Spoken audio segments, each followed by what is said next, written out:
Welcome, Diva family, to episode 27 of Psychedelic Divas. I'm your host, Carla Detchon, and today's guest is the fabulous Tracey Tee from Moms on Mushrooms. I'm not sure when Tracy first came across my radar. It was most likely an Instagram post, possibly a video of her going toe to toe with Dr. Phil. I do remember being impressed with her calm, focused, unflappable presence on the video. I probably started following her around then, and I kept being impressed by her content, messaging, and beautiful branding. She kept showing up in my feed as she was featured on Fox News, Good Morning America, NPR, Rolling Stone, The Today Show, even the Wall Street Journal. And I thought, she must have an incredible PR team. Spoiler alert, she does not have a PR team and does not pay for PR. Mm. I finally got to meet her when I joined the Garden, the more advanced group of psychedelic explorers within her Moms on Mushrooms membership group, and we totally hit it off. So let me tell you about her formal bio. Tracey Tee founded Moms on Mushrooms, or MOM, an online education community platform for mothers interested in microdosing and plant medicine in 2022. Tracy weaves in a sacred facilitator approach to her mom circles, calling on the support of the sacred feminine to connect women back to themselves through prayer, herbology, grounding, nature, and of course, plant medicine. Her unique journey of reproductive health issues, infertility, a hysterectomy, and early menopause provides a unique and very deep level of compassion for mothers. This compassion and understanding, coupled with a lifetime of learning about women's health and wellness, allows her to hold space for moms with health, birth, and womb trauma, while also offering practical tips for overwhelmed and busy moms to simply feel better in their bodies and embrace a more sustainable and natural approach to physical and spiritual healing. So, welcome to Psychedelic Divas, Tracy. Thank you. And thank you for that lovely intro. There are so many places we could start, but I think it's always interesting to start with a person's psychedelic origin story. So, can you tell us a little bit about your first experiences with psychedelics? Yes, I can tell you about my first experiences because they didn't happen that long ago. I never touched anything until I was in my mid 40s. I was raised in a conservative Christian home during the dairy years, and Nancy Reagan's, mantras were in my ear. And I grew up like convinced that if I even like looked at drugs, quote unquote, I was going to become some Skid Row addict. So being the good first daughter that I am, I didn't do anything. Obviously, that's not true. I drank a ton because that was okay. And, definitely smoked some weed in my time. And certainly as it became legal here in Colorado, worked with it a little bit more. But it wasn't until a camping trip that I was invited to by my best friend and then business partner with a bunch of moms and other women outside Boulder, Colorado. And it was in the summer of 2020. My best friend and I had just lost our entertainment business due to the lockdowns. And we were both just working through stuff in our own ways. And I had become increasingly interested in psychedelics as I went on my own spiritual journey. And everything I read about mushrooms or ayahuasca or anything just resonated so deeply. And I always thought, well, I could never do that. Like, how am I going to do that? I'm a mom. And Shayna, in her wisdom, invited me to this camping trip. And she says, I want you to come camping. And when you come, you're going to put on your big girl pants and you're going to take some mushrooms. And I said, okay. And so I did. And as I was driving up there, I thought, if this experience is what I sense, like what I think it's going to be, like maybe there's something here. And it was every cliche thing you can imagine for a first psychedelic experience. Like we ate the mushrooms, just dried, nasty mushrooms. I think we had some Skittles that we ate after to choke them down. We sat outside in the glorious Colorado summer. We laughed. We played in the water. We were next to a lake. We talked. And I felt connected to everything. I understood the whole connection to nature. I was reaffirmed by God. I saw a grid over the earth. I understood the fourth dimension. And that night when Shay and I were lying in our tent going to sleep, we were just lying there in the dark talking about how grateful we were for our families and how much we love our children. And I just remember falling asleep with my face hurting from smiling so much. and woke up the next day and that was it. I was hooked. I just knew this was my medicine. I always say there's like mushroom people, and I'm for sure a mushroom person. And from there, I was really interested in microdosing because I had actually was on Wellbutrin because I had a full hysterectomy, which launched me into surgical menopause. And my functional medicine doctor wisely put me on Wellbutrin to kind of manage the swings. But it wasn't anything that I wanted to stay on long term, and I didn't know who I was without it. So microdosing really resonated. And once I started that, I really felt like my life just went like this. And all the dots of my spiritual quest for the previous 5 or 6 years just sort of fell into place. And here I am. That's the short version. I'm sure that we could do the Yeah. entire podcast on Yeah. the longer version. You talk about there's mushroom people. I feel the same way about LSD, and my first LSD experience was that same thing of, that I had done mushrooms twice, and I love mushrooms, but Yeah. my first LSD experience was more similar to what you're saying, and I realized that LSD was my medicine, Yeah. and then everything that I had been told about these medicines had been a lie. And Right. and so it was like, oh, okay, that veil got ripped off. And Yeah. And I'm still unlearning a lot of that. And I find myself with these bouts of self-doubt, not necessarily fear, but like, what if I'm doing this? What if I'm wrong? And I have to remember I'm not. And I'm really learning how to trust my lived experience and the experience of other people who I respect as actual truth about the matter. And it's so hard because those lies, they get in you and they don't want to leave. well, I didn't have Dare because I'm older than you, Yeah. but I've talked about this before on the podcast. I had Art Linkletter's daughter, who the supposed story. It's actually not true, but I mean, she did die. She did jump out a window, but not because she was on LSD. And she actually had been in psychiatric, hospitals, Yeah. and she had tried LSD, but she was not on LSD when she you know, opened the window, and she may or may not have said, "I can fly." But Mm. anyway, she did jump to her death, and they made a whole Mhm. story about it that certainly imprinted on me. Sure. All of us. Yeah. I mean, that story still floats around to this Yeah. day. Yeah. And that was quite a long time ago. So, Yeah. and then there was the commercials Mhm. with the frying With egg, the egg. yeah, Oh, yeah. right. This Yeah. is your And brain. I know. And then that gets in my head. And then I just remember this is what I tell myself. Albert Hoffman gave his last talk when he was 99 years old, and the guy worked with LSD his whole life. So if there's brain degeneration, show me where it is because yeah, I'm going with Well, that. when you think about there have literally been hundreds of millions of doses of LSD Yeah. produced and disseminated worldwide since the 60s. Probably even Yeah. maybe a billion. Okay. So Right. hundreds of millions. And you think, well, so where are all the people who are in the insane asylums? Where's all the DNA damage? The boomers, they're aging out. The ones who were in the summer of love, they're Mhm. in their late 70s. And my my husband is one of them, and he's doing just fine. Yeah. No, seriously. Yeah. I don't know any boomers who work consistently with any entheogens who are like harmed, that are like there's eccentric people, but that's not because of the drugs. They were eccentric Like, beforehand. yeah. Yeah. All right. So you mentioned that you had a business. So you were in what you call and others have called the mama sphere for a Mhm. long time. Yeah. You actually had a hit traveling comedy show for moms, the Pump and Dump Show, Mhm. as well as the Band of Mothers podcast. Mhm. And then, as you mentioned, COVID wiped that all out. Mhm. So how did you go from entertainer to educator? What led you to make that left turn? That was a hard left turn It was and a create hard moms well, on it was mushrooms. yeah, it's funny. It wasn't. Like so having done this show, and so, the kind of mission of the Pum Dum show was to bring moms together and laugh about the things we have in common. And we started it in 2012.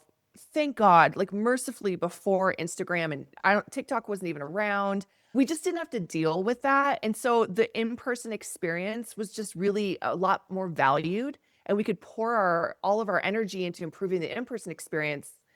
and instead of like worrying about our digital, presence. So what that did was really allow us to tap into the zeitgeist of the moms who were coming in our audience. And what we found was this deep overwhelm and sadness, loneliness, and this feeling like they're not allowed to feel these feelings. Like they're not allowed to ever say that motherhood is hard or that they didn't like today. It's like these things. And so we just got to be the jerks that said it on stage in a funny way. And so I've just ever since I was a young mom, have been very acutely aware of this pervasive feeling that's coast to coast. It doesn't matter if you're in Manhattan or Boise, mothers are feeling the same way. And so when I started working with mushrooms, this message just came so consistently of connection. I mean, I'm not anything special. Everyone gets that. But what I realized is that for me, from the lens of being a mother and a concerned mother and a sort of reluctant substance, user mother, I was feeling so held by this medicine. And it just made total sense to me that it's here for mothers in particular. And then I was just meditating one day, no medicine. And MOM, Moms on Mushrooms, just sort of downloaded into my head. And I sat up and I thought, well, that's genius. Like, obviously someone's doing this. Went to the computer, looked up the URL, there it was. And I remember I looked up to God and I was like, really? Me? I have no business, none, doing this. I mean, I'm fresh off my camping trip. I'm throwing myself into microdosing, drinking from the fire hose, learning everything I can. And now I'm supposed to start like something for mothers. And I said no for a long time.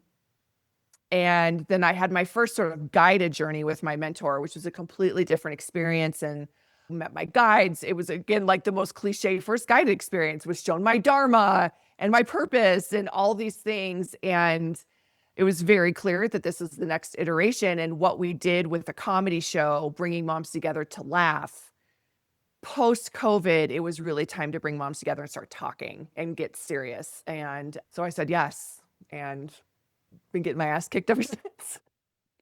Yeah, I can have the exact same experience. They told me to do the podcast. I was like, oh, sure. I was not meditating. I was fully in a psychedelic session, and sounded like a great idea at the time until I, got sober the next day, and I was like, I don't want to do this. No, thank you. Yeah. Yeah, no.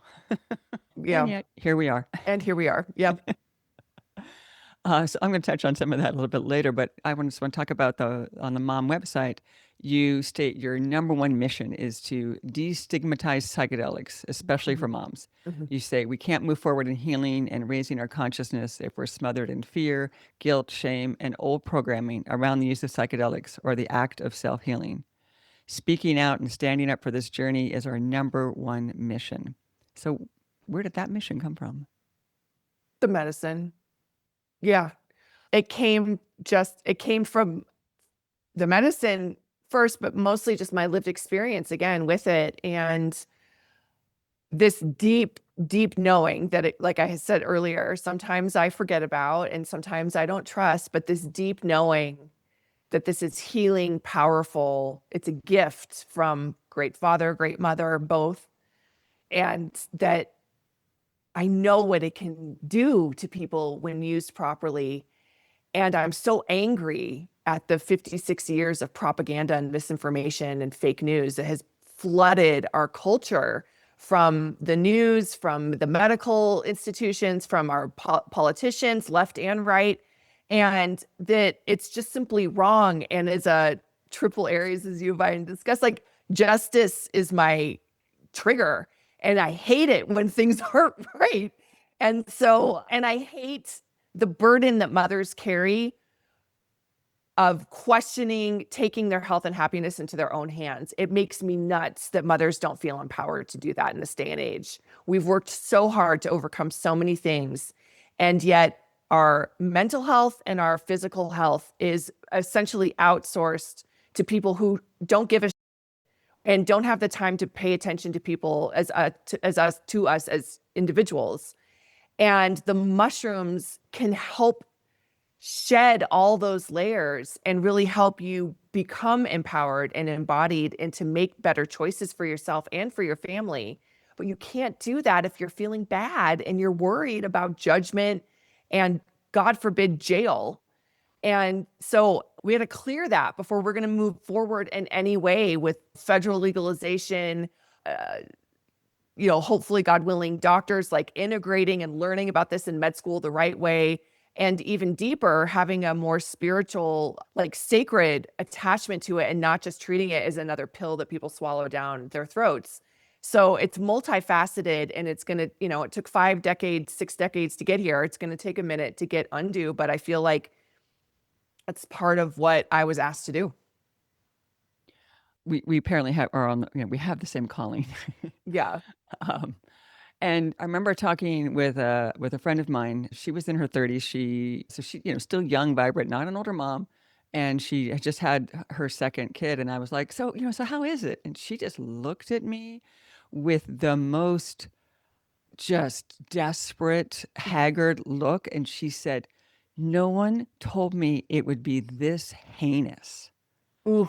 Yeah. Yeah. And that is not spoken about, right? And by the way, No. her kids they're grown, they're successful. It's all, Yeah. but but that is so much the truth, even if it's just one day. Exactly. And we're that's not when that's not talked about. That's not honored. And so then we get but it's true. And so we get the wine mom archetype, right? And Hmm. how that's just totally acceptable in our culture to Hmm. numb yourself with a glass or two or half a bottle, little pillows, it's mommy's wine time or whatever, Yeah. or mother's little helper Hmm. medications.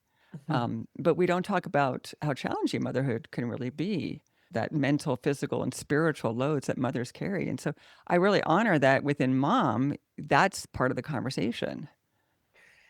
Thank you. Yeah. And it's frustrating because one of the big aha moments I had after I started mom, because I get asked all the time, like, and get told all the time, oh, this is mommy's little helper. You're just, microdosing is just the new wine mom. And it's so Offensive. sarcastic. It's offensive. It's condescending. I also get told by certain people, like I'm reminded as if I don't know that motherhood is a gift. And like I love being a mother.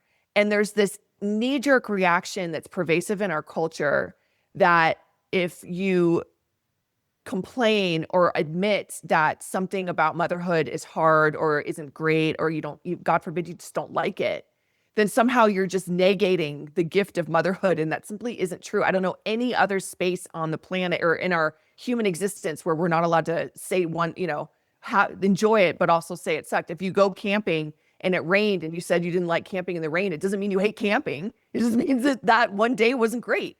And so when I looked at that plus this mommy's little helper thing, and I really leaned into it, I spent a lot of time, I re-listened to the song over and over and found it very condescending. I know it was probably satirical, but also no. And then I really went back in history and looked at the way mothers are allowed to have relief. And, it was Valium and the pills, and it was the martini during lunch or bridge. And then before that, I mean, we used to chloroform moms while they were giving birth. We didn't even want to hear them scream. And what I realized is that we just don't like upset mothers. We don't like mothers with big feelings. We don't like mothers with anger. We don't like mothers with needs. We want them like just a little bit numb. The Stepford wife, I mean, that was very true archetype. And we have always allowed a substance for mothers to be used. Um, and it's like socially okay if they're numbed out and they quiet the F down, right? But here comes microdosing and mushrooms, which is the exact opposite of numbing out. And we don't even have any context in our culture of what a mother who doesn't numb out looks like, but then works with the medicine. And that's also what I want to destigmatize, because and unlearn that we don't have to just shut up and be quiet and drink a bottle of Chardonnay. You can microdose and get mad and feel your feelings and let it out and then go back to being a great mom. You get to be both. And actually, microdosing helps you tune in more to that childlike play. Yeah. I mean, it's the toddler time is magical and wonderful and tedious. I mean, because Hmm. you're listening to that same song over and over again. All right, well, let's watch that Hmm. video for the Hmm. 500th time, right? Yeah. But microdosing kind of lets you sit with that and be like, yeah, I can find the charm in this. I can find your joy in this. I can be in this moment more with you than in my, oh my God, if this song plays one more time, I'm going to, bang my head against the wall. Yeah. I'll also offer, yes, and I wish I had it when my kid was like, and I find it took me years to admit that I hate doing crafts. Freaking hate it. I hate it. And so it's just like, but then there's this Not a guilt that crafty I, mom, not okay? a I'm crafty not. mom, Okay. everyone. Um, and but then there's this guilt around it, like I should. So I also think that microdosing also offers you this understanding, and it's what we work on a lot in mom is like your values and what you care about and what you believe in. And then it allows you to be empowered to say, no, I'm actually not going to do that. You can go play by yourself or with your brother and sister. And there's so many mothers who are afraid to say no or afraid to pass on an opportunity that's feeling tedious or that they simply don't have the time to do because they think they're going to ruin their child's childhood forever. And there's a lot of empowerment in having boundaries with your children too. And you don't know that until you get to the core of your heart. And that's what microdosing can do too. So tell us about mom. Tell us what moms can discover and learn there and talk about. Let's talk about the different levels of learning that are available. There's the grow and the garden. Hmm. And I just want to say that I joined mom, but I Yeah. hesitated for a long time because I'm a stepmom and a Yeah. grandma, but not a mother, and I didn't raise children. I mean, they've been in my life for 20 years, but I did Yeah. not raise them. But you totally welcomed me in. Yeah. So I just want to clarify that stepmoms absolutely count. Yes. And I 100%. also really appreciate the garden, which is the more advanced group, because Hmm. of the level of questions the community is asking. They're just really thoughtful and engaging and heartfelt.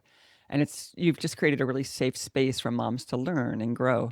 And not just with mushrooms. Garden members, Yeah. they're engaging with all kinds of medicines. Yeah. So tell us about, you started mom with what you call the grow, and then you have Hmm. grown now into the garden. Tell us about the evolution of mom and what's in there for women. Yeah, so I really wanted a garden for mothers to be able to grow something off social media that was safe and private without prying eyes. Um, and I had this vision that like if we could just talk about the things we were afraid to talk about, like we could figure it out together. I mean, I really mad respect to like Paul Stamets and Fadiman and stuff, but I just don't think we need another dude in a coat like telling us how to dose plant medicines at all. And so I felt like if we could just find a way to give ourselves permission to talk about our intuition and ask questions about mushrooms and microdosing that it would soften, it would, help with this destigmatization. And then I also was very aware that we don't know what we don't know. And it's really hard to get good information. And America does one thing really well, which is like go full ham on a trend and just blow it out of proportion. Like somehow you like minimize it and explode it at the same time. And there's just so much nuance to just mushrooms, let alone all the other medicines. But there's so much nuance, and we don't understand intention. We don't have any cultural understanding of ceremony or or even ritual. All of these are trigger words for a lot of people and they feel very far away. And so I just wanted a place where we could explore that. So, and then I also just wanted a place where people could get good information. So the grow is kind of like the beginner level. Come in, it's like Facebook for moms on shrooms. You can post, you can connect with other moms, and then there's just tons and tons of resources. Listen to these podcasts because I listen to them for you through the lens of being a mom. Read these studies because I read them for you through the lens of being a mom. And empower yourself with knowledge. So there's not a ton of hand holding, but there is a lot of information that's like good and I think it's going to be valid for most mothers. And then we like in this last year evolved into a deeper Mhm. secondary tier, which is called the garden, which is really kind of my core vision of like devoted medicine mothers coming together who are just craving community and just want a place to go, like I said, just go deeper, talk about all the medicines, talk about all the practices, talk about your struggles. and really go there, because I know in my own life, if I didn't have my spiritual sisters, I don't know where I would be. And that core community is so important, but not everybody has those people in their lives. So the garden is that place. And it also is a place for us to keep learning together. And it's been really beautiful. I love it so much. And we get to gather more, we have circles, all different sorts of things. And it's really a co-creation of a community, which is exciting. And then outside that, we offer courses, beginner courses, intermediate courses. And then I have a lot of like downloadable information for busy moms. So if you just want to understand what the hell microdosing is, you can just get a PDF. If you want all the studies that I've ever found about pregnancy and breastfeeding and psychedelics, you can download it, and like at least they have them all in one place. So lots of easy resources, and God willing, we'll expand. And my real goal is to just have more in-person gatherings and really build that community aspect so moms feel safe to talk about medicine. Well, one of the things about the Grow is that you're not just a psychedelic educator, you are a divine feminine educator. And I'm taking your course in Mom called Sacred Archetypes, which is fabulous. And so tell us tell us about Sacred Archetypes and the inspiration behind creating it. Oh, I mean, that came from Sacred Archetypes is sort of my answer to my medicine. Like it's like my expression of my medicine practice. The deeper I go with my own process and my own work, it's unavoidable you don't like the ladies show up for you, whether you want to or not.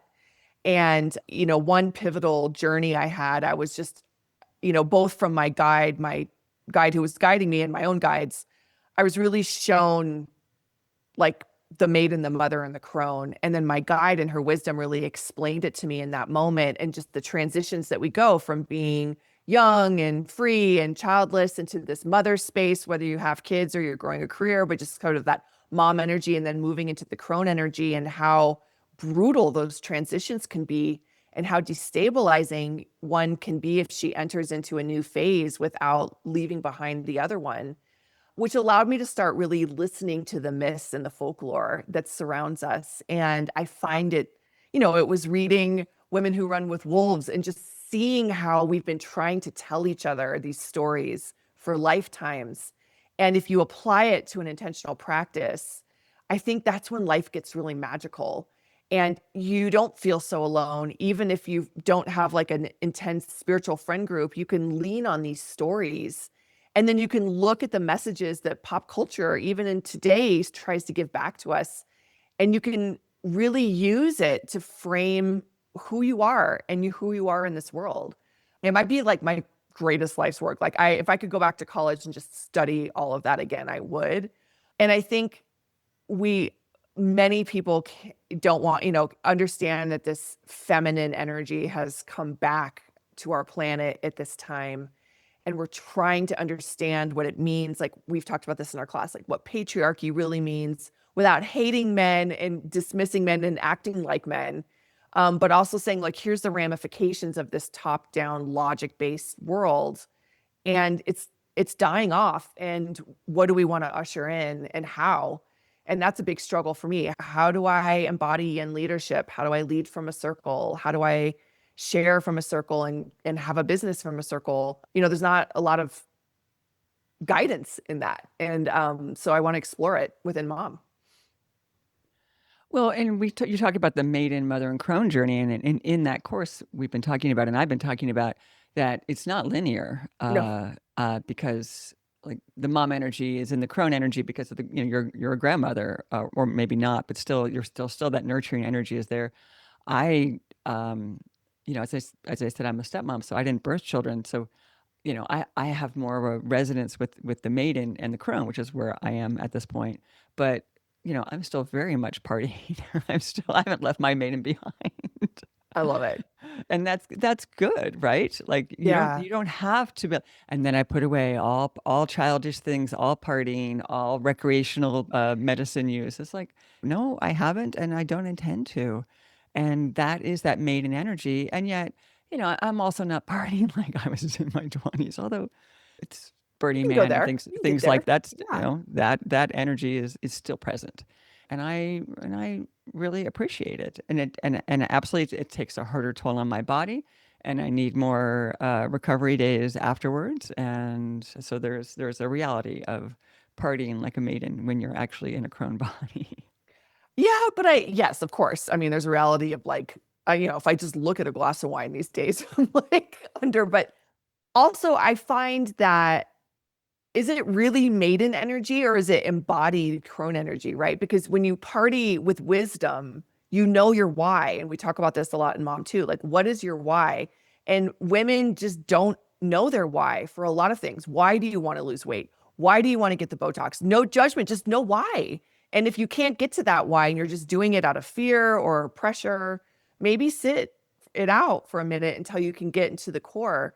And so, like, partying with that why underneath, that it's embodied, that you understand the meaning of pleasure, you understand the meaning of play.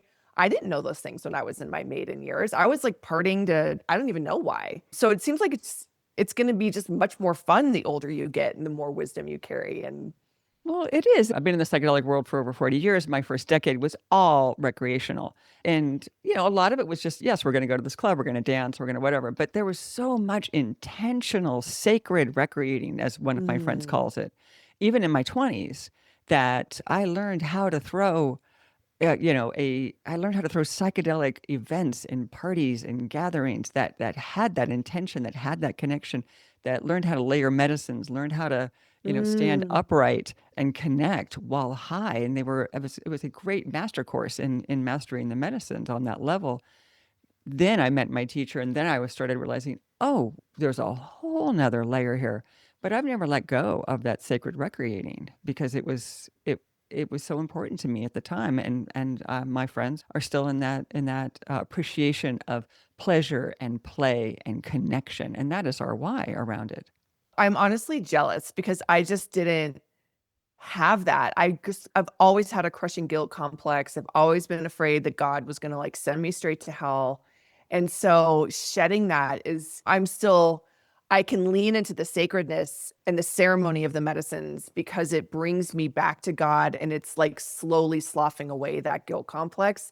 But like for example, my husband and I have been working with MDMA and I mean, as you know, just you know, saved our marriage and we didn't even know it needed to be saving. I mean, it's unbelievably transformative. It is our brought us so much closer. And I've been married for 23 years. Like you think, I mean, how much more can I know about a man? But apparently a lot.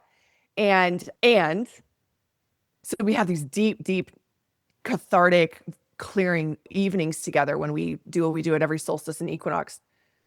And I'm like, when are we just gonna like party? Like, why does this medicine have to be so damn serious all the time? And I'm waiting for us to get through this, these layers that have held us back that we didn't get to recreate psychedelically so that we can just have a great freaking time. And I know that's coming, but I'm not in that season. And I'm a little sad about it because I didn't get that. It was, it's one of the things that it's one of the reasons why I'm doing the podcast is that I don't want these medicines to be relegated to medicine. Okay, I don't want them to be Right. relegated to you have a diagnosis and then you're going to go and you're going to have this very intense session and you're going to have Hmm. this therapeutic experience. All beautiful, all wonderful, Hmm. all very important, Hmm. but that's just like seeing one very small part of what the medicines have to share. And I think that that place of sacred recreating is an important place. And it's also, it's why I have that safety guide that you guys keep hearing about. It's that Yeah. place where it's that slippery and bad mistakes are made, and you really need to know what you're doing because if you're out in the world or you're upright or you don't know your dose or you're in the wrong setting, it is where everything goes sideways. So it is not just. I think it's an important place to explore and play, and you really, really need to know what you're doing, who you're with, what your dose is, where you got the medicine, all of those things, because that's where so many things go wrong, and that's where the medicines have gotten their bad reputation. Hey, fellow explorers. Thoughtful planning and preparation is the foundation of any successful psychedelic journey. And if something does go wrong, knowing how to navigate that difficult space is essential. That's why I wrote my psychedelic safety guide, including what to do when things go wrong. It's filled with tips and tools for keeping you and your friends as safe as possible. You'll find it at our website, psychedelicdivas.com. Please go get it, read it, and share it. The more we all know, the safer we can keep each other. Yeah, I'm curious about that because I'm also, to be perfectly frank, in the space that we're in, I do see a lot of, I don't even know if it's recreating or if it's just like people are just like constantly high.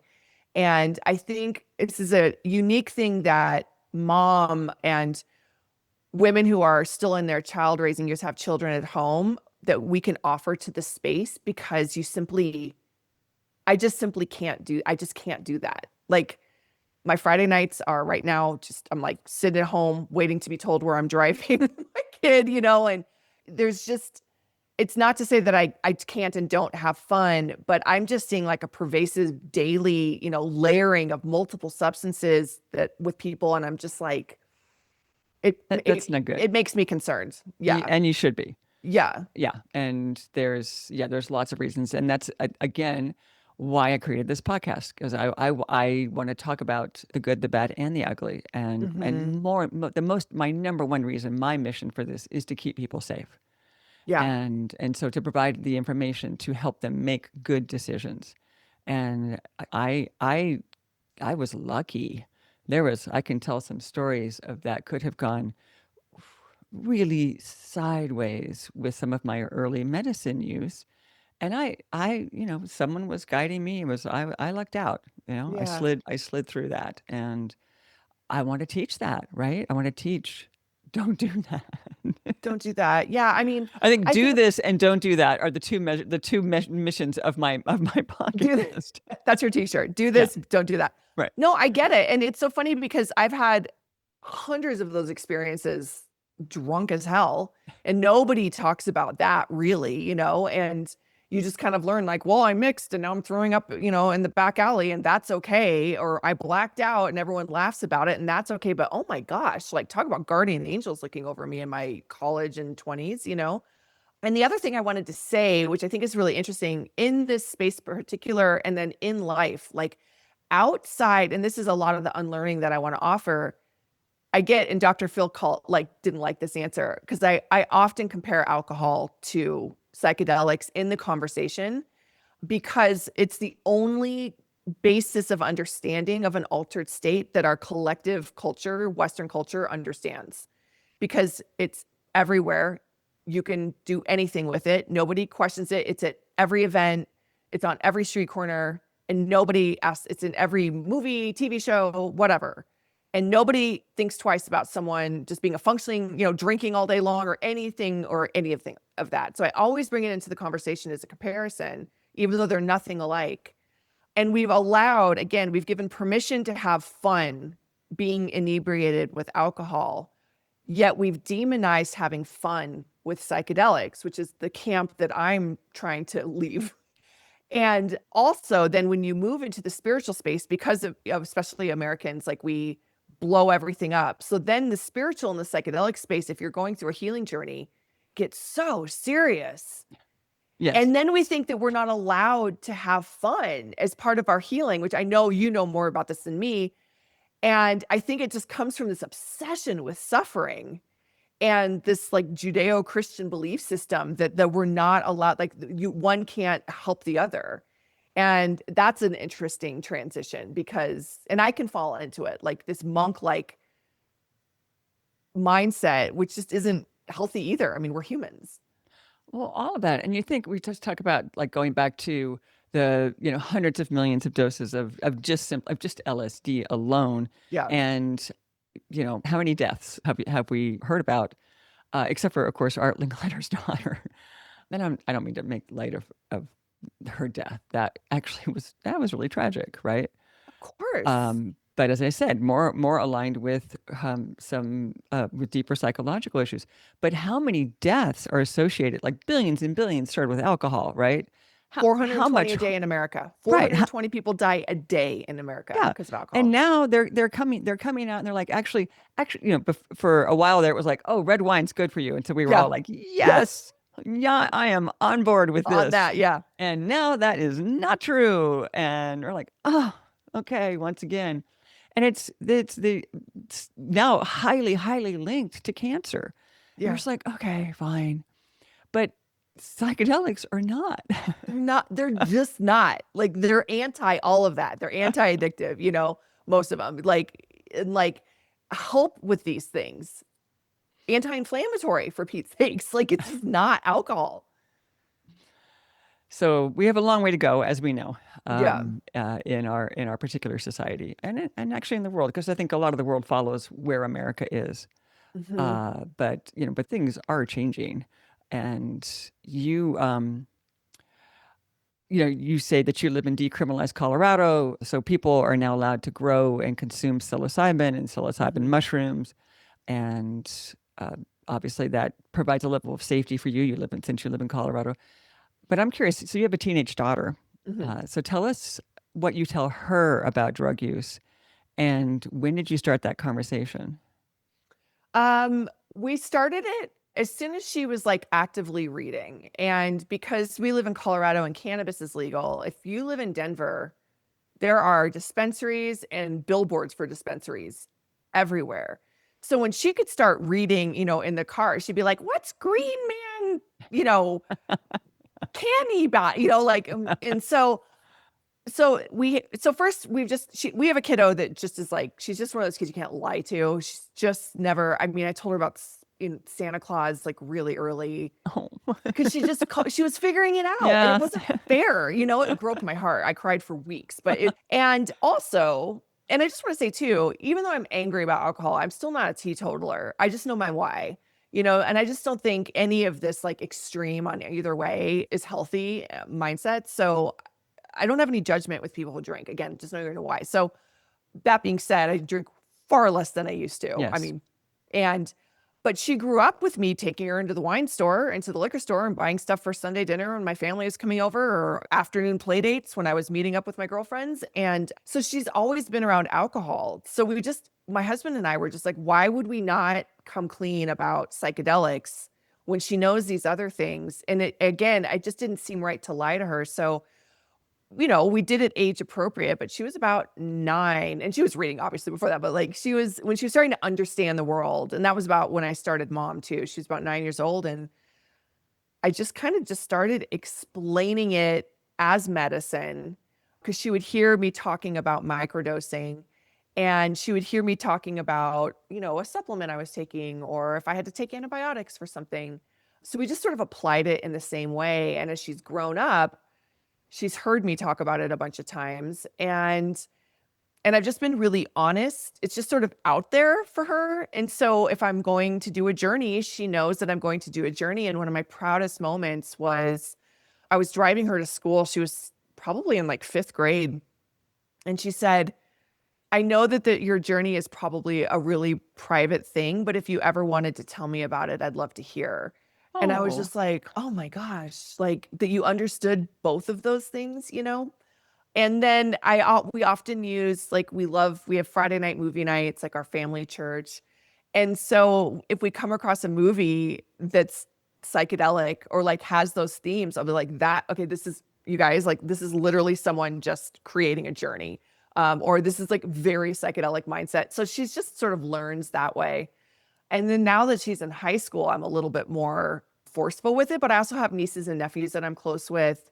And like before my niece went off to college, I mean, I really sat her down and Evie was there listening. And I was like, look, if it's between alcohol, weed, and mushrooms at a party and you want to take something, take the mushroom. but watch your dose. Of course. But like, there's so much danger with alcohol, especially with young women. I mean, I had to tell, like, it's not like her parents weren't telling her this, but I had to repeat, like, don't drink anything that someone gives you.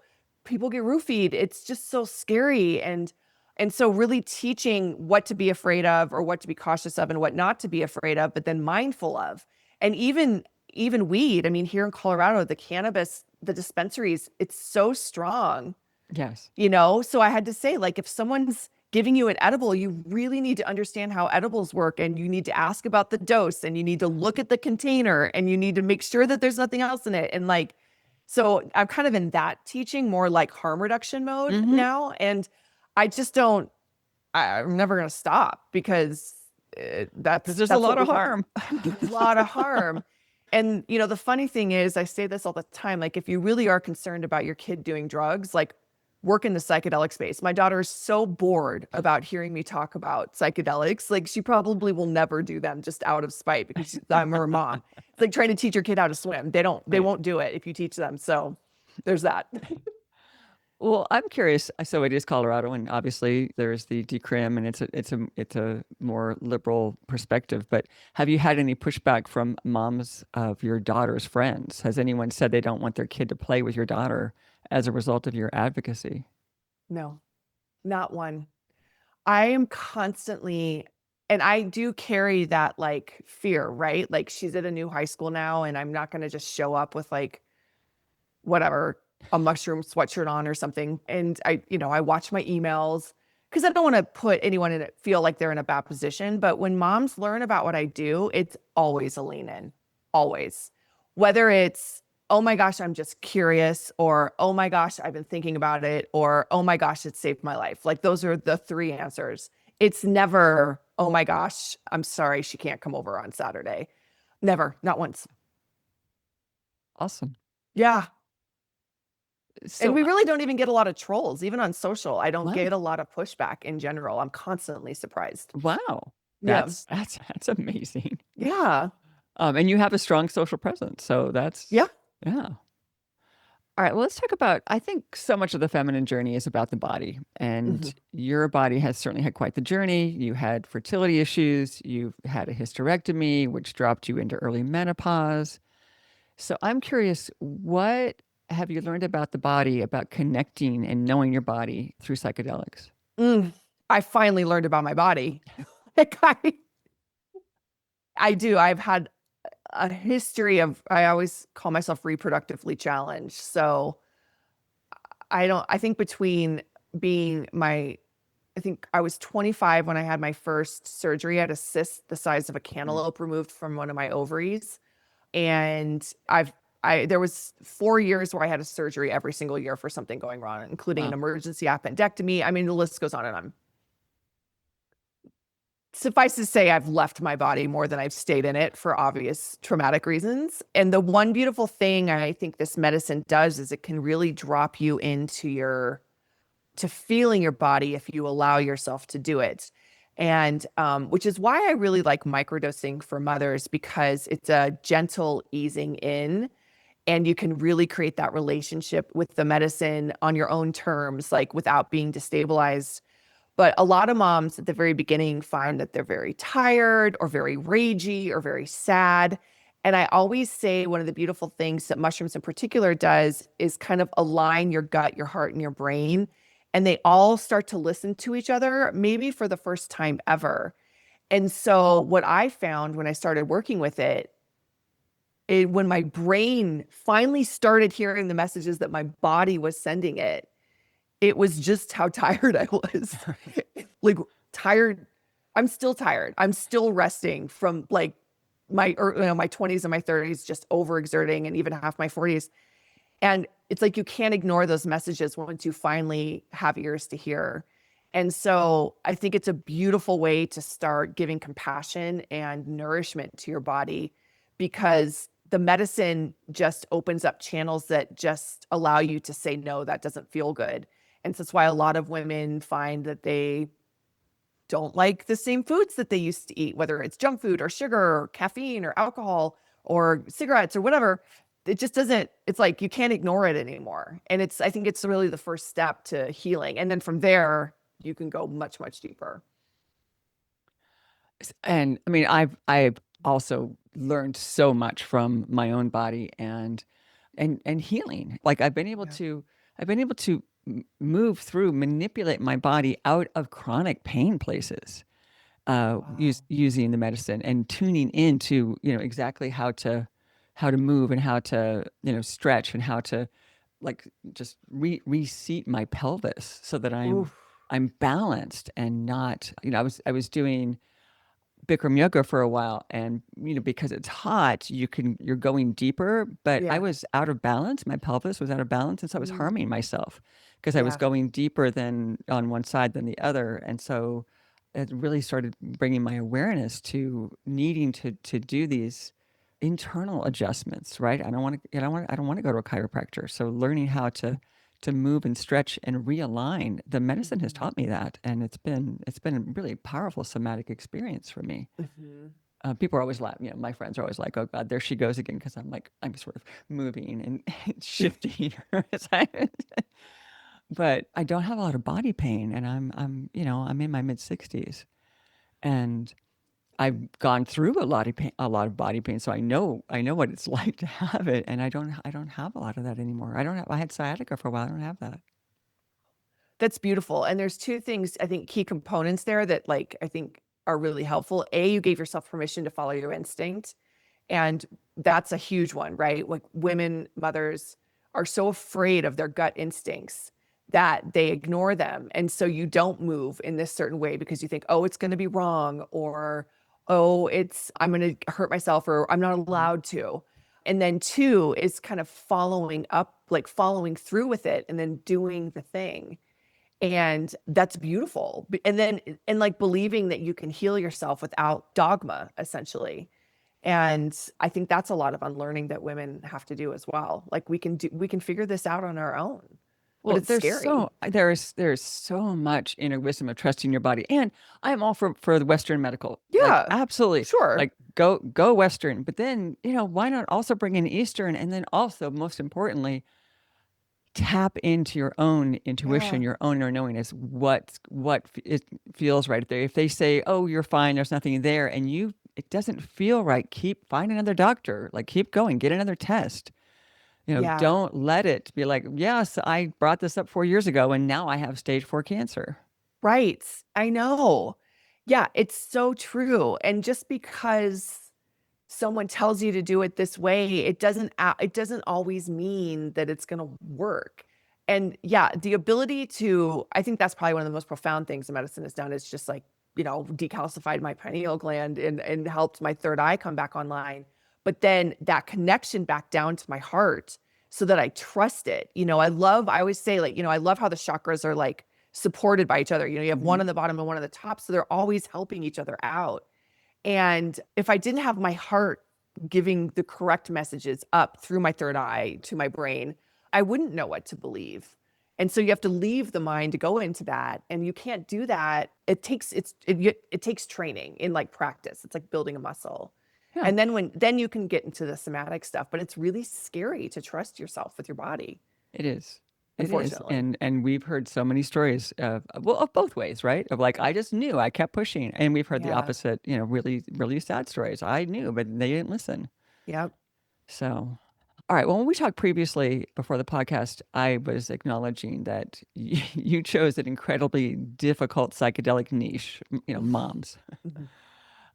So what's been hard about getting your message across to moms, and what's been surprisingly easy? I think the hardest part is the fear Hmm. of people. I think fear is my biggest block.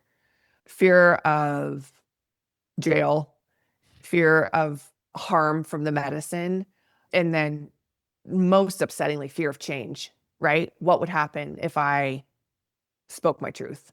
What would happen if I expressed my anger, my grief? What would happen if I allowed myself to be happy? Would I lose all control? It's so ingrained in us as women and as mothers. And so I'm constantly trying to figure out a way to get past the fear. Okay, do you need more education? Do you need more proof? Okay, here's this. Do you need more anecdotal? Okay, here's this. Do you just need to talk? Okay, let's do that, And so the fear is the big part. I think that's it. And then legalization, frankly, mothers can't afford to break the law a lot, like openly. And so there's, especially if you're a single mom, if you've been divorced. I mean, I've had women say, I'm dying to do something with you, but I simply cannot have an association with you. And I get Nope. it, totally get Nope. it. Lose your kids. Have Lose your have a have a kids. have an angry ex come after you. Nope. Yeah, it's so true. And Or I'd love to do something with you, but I'm a teacher and I'm afraid, or I'm a nurse, or I Mm-hmm. work Mm-hmm. federal, like it I got a goes on and on. I license. hear it. Yep. Yeah, I hear it all the time. I'm going to hear it Mm-hmm. all the time. And what's been surprisingly easy? Despite fear, the inherent understanding that this could and might be the right path. So there's just a real beautiful openness and curiosity from mothers. I think especially if you've tried a bunch of things, nothing's kind of been working, or you've been on a spiritual journey, or your soul, you can't ignore the messages that your soul, like there's just something more out there. There's something that you're ready to break through to. And when they hear those messages, the idea of the medicine really resonates, and it's like it's not really a big deal, yet they're afraid to Right. try it, but Yeah. the resonance is there, so that's the easy part. And then this is what I was going to say, and then the other fear is fear of women. Like the sister Mm. wound is real, Oh, and so we have a lot of group courses, and that was designed for a reason. But oftentimes people won't sign up because of trauma from group courses, judgment from other women, judgment from other mothers, and they've just never really had a safe space. And the understanding of community in this country especially it doesn't exist really. And so trying to rebuild that safe space and assure people that we may not get it right all the time, but there's not going to be any intentional harm done here. And it's not flippant. We're here, we care. That's a big one too. And so once people get through that and they experience it, then they're all in. we both share a love of building community, Hmm. and I'm just curious, where did that desire come from for you? I would say, I don't know. I think it's kind of always been in me. I think I was just born a hippie. I've been talking about living on a compound since I was like 15. Like it just like made sense to me that we needed to work together, that I don't need to rely on like the government or something to provide for me, that we can do it ourselves. And it's like, I mean, even my parents would joke like, oh my gosh, stop talking about a compound. So I think it's just always been in me. But then again, going back to the Pump and Dump show, seeing just witnessing, being on stage and witnessing the community that is formed in a live comedy setting. And when there's just nothing like being able to laugh together and hearing a room of laughter, the coherence that creates is literal magic and literal drugs. And so it's been shown to me how important it is. And then on my own spiritual journey, I just really realized that community is also about vulnerability and relying on others where your weaknesses are their strengths, understanding that it's not a loss of control or power, but rather a strengthening of everyone. And when you understand that and you can lean on other people and receive and give, we talk a lot. I do these meditations just about like giving and receiving. And it's something as simple as like understanding that a tree gives you oxygen and you give back to the tree the CO2, and it's just not a big deal. That I think is just something we have to learn again. We've just forgotten it. Along with so many things. Right. All Right. right. So, for those women out there who are craving community, obviously joining mom would be your first recommendation. But what recommendations would you have for women who want to build in person psychedelic community? Mm. I would say don't overthink it. We are very influenced by social media and this obsession with perfection. And you don't have to have a Pinterest perfect gathering. You can just start going on Friday walks, and you can just be the one who asks the bigger questions and see where that conversation goes. You can have a potluck. You can meet for coffee. It doesn't have to be a big deal. It doesn't have to have a fancy invitation or a set agenda. Just gather and start talking, and keep vulnerability and keep the medicine at the center and see where it goes. And it usually will pleasantly surprise you. And from there, you might have an online community that's international. And, And suddenly, but you're maybe on Dr. not. Phil And suddenly justifying you're your on drug Dr. use. Phil. Yeah, exactly. Yeah, I just think it doesn't even have to look like church. It can be simple. And sometimes less is more. So you don't need 50 people. It can be 3 or just one other woman that you can just speak to. I was speaking to my niece who's 19 and in college, and even she's struggling with the same thing. She's like, I just don't know if I have friends that I can talk to and ask the big questions. And she's asking those questions and she doesn't know where to talk to. She talks to me about it, but like, she doesn't need to talk to her crusty aunt. She's talked to kids her age. And I said, call it in, organize it yourself. And we don't give ourselves permission for that kind of risk. And it's so easy. And and that I think that is what I was doing in my 20s with that sacred recreating, I know, and I It's love that that. Like is that's it. mm, Like I love that. And it's such a different energy than what is now, because now it's just party and it's last man standing, race to the finish line, who can get the most shit faced, truly. And even when I was in college in the 90s and I was a theater kid, so like, and my husband and I were laughing the other morning and we were talking about like, do you remember all those crazy nights we used to like sit around drinking Paisano out of a jug, just like talking about the universe and stuff? And those are precious, amazing, important times. And I don't want to say it doesn't happen, but it feels like it's happening less. well, and I will also say that you can create a microdosing hiking meetup group wherever you are. Totally. And I also want to give a shout out to the psychedelic communities that are, you can put your city in and psychedelic community and see if there's one, or you can start one. But I also really want to promote the global psychedelic community, which is sort of the hub for all of the local psychedelic communities. So start there. Go to the global Yeah, psychedelic community, put your city and see what's around you. And if it's not around you, start one. totally. And a personal plug, inside the Grow, we have over 50 geolocal subgroups, based on where everyone is all over in 7 countries and almost every state. And so just do the hard thing and start it up. Ask where people are and say, we're meeting here on this day, and see where it takes you. So yeah, it's possible. I like that. So I think that with that, we're going to bring this fabulous conversation to an end. Oh, I want to say one thing. I started this and said that I was so curious about, who was your PR team? Yeah. And what has come to me is that your PR team is the universe. Yeah. Yeah. It's the medicine. It's just the shrooms.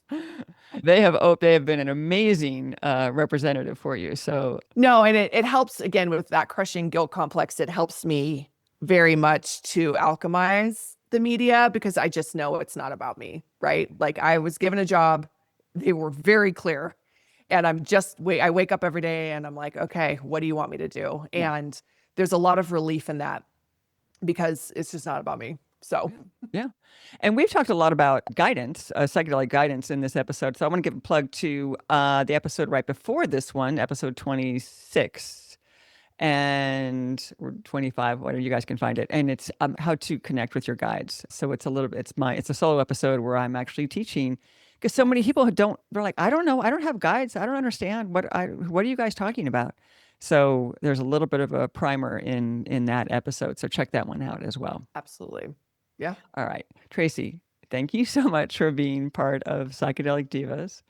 Tell people how they can find you and mom. Momsonmushrooms.com. Most everything is there. And if you want to do the social route, we're really just on Instagram, Moms on Mushrooms Official. And it's just us moms running mom. We're a small team. If it's not me, it's a couple other moms reading emails and stuff. And reach out. We are here to help. So would love to That's have you. great. And are you Yeah. doing YouTube? Because I know that sometimes you're very frustrated because you get knocked off of Instagram on a regular basis. I do. And so now you're like, okay, fine. I'm moving to YouTube. And you've had some longer form videos there. Is that a place that you're going to continue to show up? Or? Yeah. Thanks, Carla, for putting the mirror up to my shadow. Yes, I would love to. I am resistant. Yeah. I Oh, think it's I don't hard. understand that at all. I know it's hard.